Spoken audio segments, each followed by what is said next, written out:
জুবিন গাৰ্গৰ ৰহস্যজনক মৃত্যুৰ জোৰদাৰ তদন্ত CIDৰ। শ্যামকানু মহন্ত সিদ্ধাৰ্থ শৰ্মাৰ বিৰুদ্ধে লুকআউট নটিছ। ছিংগাপুৰৰ 8 প্ৰবাসী অসমীয়াক CIDৰ কাৰ্যালয়ত হাজিৰৰ নিৰ্দেশ। বহুখিনি তীব্ৰ গতিত আগবাঢ়ি গৈছে। অহা 6 তাৰিখলৈকে আমি সময় দিছোঁ। শ্যামকানু মহন্ত, সিদ্ধাৰ্থ শৰ্মা আৰু 8জন ছিংগাপুৰত থকা অসমীয়া ব্যক্তিক আমাৰ CIDত আহি সন্মুখীন হ'বৰ বাবে সকলোৰে নটিছ আমি ভাৰতৰ ছিংগাপুৰত থকা ৰাষ্ট্ৰদূতৰ হতেদি পঠুৱাই দিছোঁ আৰু ইণ্টাৰপলৰ জৰিয়তে সিদ্ধাৰ্থ শৰ্মা আৰু শ্যামকানু মহন্তৰ বিপৰীতে লুকআউট নটিছো আমি ইতিমধ্যে জাৰি কৰিছোঁ যাতে তেওঁলোক কোনো বিদেশী ৰাষ্ট্ৰলৈকে পলাই যাব নোৱাৰে। SITৰ জাননী লাভৰ পিছতেই আজি CIDৰ কাৰ্যালয়ত হাজিৰ নিশিতা গোস্বামী, অমৃতপ্ৰভা মহন্ত আৰু শেখৰজ্যোতি গোস্বামী। CIDৰ কাৰ্যালয়ত তিনিওকে পৃথকে জেৰা আৰক্ষীৰ। বহু ঘণ্টা ধৰি তিনিওকে জেৰা চলাই CIDয়ে। আজি মোৰ দুখ লাগিছে মই ইয়ালৈ আহিবলগীয়া হৈছে ষ্টেটমেণ্ট ৰেকৰ্ড কৰিব তেওঁলোকে। ঠিক আছে, মই ডেফিনেটলি মই প্ৰশাসনক সহায় তেওঁলোকক মই ফুল ছাপোৰ্ট দিম।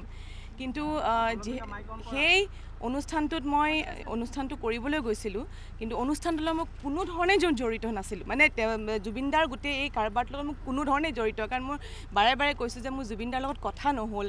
জুবিনদা যে এই গোটেই শ্বিডিউলটো কৰিছিলে মই গম নাপালোঁ।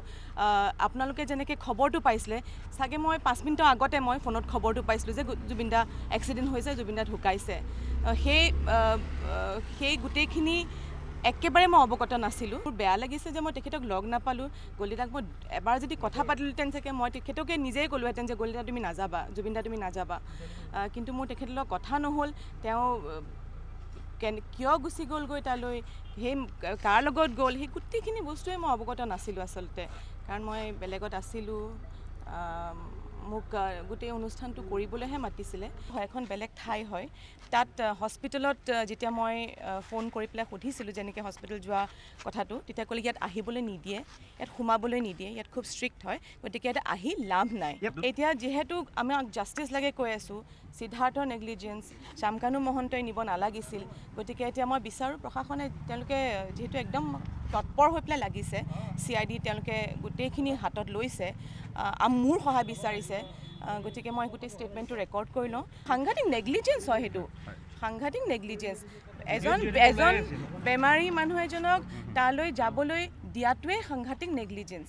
আৰু সেই ইয়টখনত উঠি পেলাই তেনেকৈ পানীত নামা, চিজাৰ হোৱা মানুহ, এইটো চবেই কৈ আছোঁ আমি, এইটো নেগলিজেঞ্চ হয়। শ্যামকানু মহন্তই তেখেতে লৈ যাব নালাগিছিলে, আৰু লৈ যদি গৈছিলেও তেখেতক এটা ষ্ট্ৰং মেডিকেল টিম এটা দি পেলাই লৈ যাব লাগিছিলে, বা এটা ষ্ট্ৰং যিটো ৰেছপনচিবল মানুহ দি পেলাই লৈ যাব লাগিছিলে, আৰু তাত গৈ পেলাই তেওঁলোকে সেইখিনি কেয়াৰ ল'ব লাগিছিলে। এইটো নেগলিজেঞ্চ হয়। তেওঁলোকক মই চিনি নাপাওঁ, তেওঁলোকক মই ভাল নাজানো, তেওঁলোকৰ লগত মোৰ পৰিচয় নাই। গতিকে মই গম পাইছোঁ যে তেওঁলোকে ইয়টখন তেওঁলোকে বুক কৰিছিলে, তেওঁলোকে জুবিন দাক ফুৰাবলৈ লৈ গৈছিলে। গতিকে আহক এতিয়া তেওঁলোকে উত্তৰ দিয়কহি কিয় লৈ গ'ল। পাইছিলোঁ মই শ্যামকানু মহন্ত। তেওঁ তেতিয়া নিজৰ প্ৰগ্ৰামৰ লগত বিজি হৈ আছে, কাৰণ গোটেই উত্তৰ পূৰ্বাঞ্চলৰ চিফ মিনিষ্টাৰসকল গৈছে, কালচাৰেল আইকনছসকল গৈছে, তাৰপাছত আপোনাৰ মুঠতে 450-500 ডেলিগেট গৈছে অসমৰ পৰা। সিদ্ধাৰ্থ শৰ্মাৰ লগত মোৰ তেনেকুৱা সম্পৰ্ক ইমান তেনেকৈ সিদ্ধাৰ্থ শৰ্মাক মই লগ পাওঁ জুবিনদাৰ লগতহে। জুবিনদাৰ মেনেজাৰ হয় সিদ্ধাৰ্থ শৰ্মাক মই তেনেকৈয়ে লগ পাইছোঁ। গতিকে সিদ্ধাৰ্থ শৰ্মাৰ জুবিনদাৰ সম্পৰ্কটো মই খুব ভালকৈ ক'ব নোৱাৰিম, কিন্তু হয় সিদ্ধাৰ্থ শৰ্মা যিহেতু manager, Siddharth Sharma fully responsible জুবিনদাৰ কেয়াৰ লোৱাটো। 6 অক্টোবৰৰ ভিতৰত লুকআউট নটিছ জাননী জাৰি কৰাৰ লগতে মুখ্যমন্ত্ৰীৰ ঘোষণা, জুবিনৰ ন্যায় প্ৰাপ্তিৰ বাবে সৰ্বোচ্চ ত্যাগ কৰিবলৈ সাজু মুখ্যমন্ত্ৰী। জুবিনৰ অসমক নেপাল হ'বলৈ এৰি নিদিওঁ। ঘটনাৰ সৈতে জড়িত সকলো কেইগৰাকী ব্যক্তিক আইনৰ সন্মুখলৈ অনাৰ দায়িত্ব অসমৰ মুখ্যমন্ত্ৰী হিচাপে মোৰ, আৰু সেই দায়িত্ব মই কৰ্তব্য নিষ্ঠাৰে সৈতে পালন কৰিম। আসামী কেতিয়াবা 2 দিন পলাই থাকে, কিন্তু আইনৰ হাত বহু দীঘল, আইনৰ ধৈৰ্য আছে।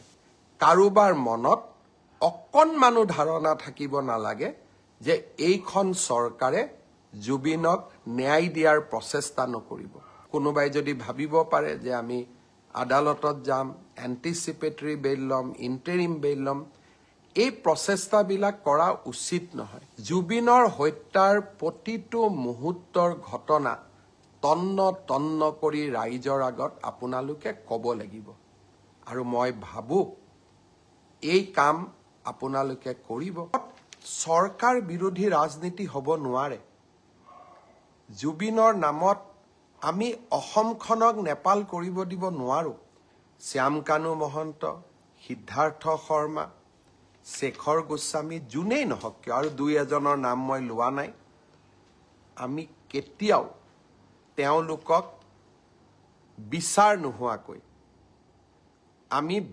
নোহোৱাকৈ তেওঁলোকক সহজে আমাৰ হাতৰ পৰা আমি যাব নিদিওঁ মাত্ৰ ৰাইজক মই অনুৰোধ কৰিম আপোনালোকে আইন হাতত নলব জুবিন গাৰ্গৰ প্ৰতিটো পল প্ৰতিটো ক্ষণৰ শেষ ক্ষণৰ হিচাপ আমি অসমবাসী ৰাইজে পাবলৈ অসম আৰক্ষীয়ে জানিবলৈ দিয়া মতে ইতিমধ্যে জুবিন গাৰ্গৰ মৃত্যুৰ ঘটনাৰ মূল অভিযুক্ত শ্যামকানু মহন্ত আৰু সিদ্ধাৰ্থ শৰ্মাৰ বেংকৰ একাউণ্ট বন্ধ কৰি দিলে আৰক্ষীয়ে ভিডিঅ' জাৰ্নেলিষ্ট বিজয়ৰ সৈতে ববিতা গগৈৰ ৰিপৰ্ট প্ৰাগ নিউজ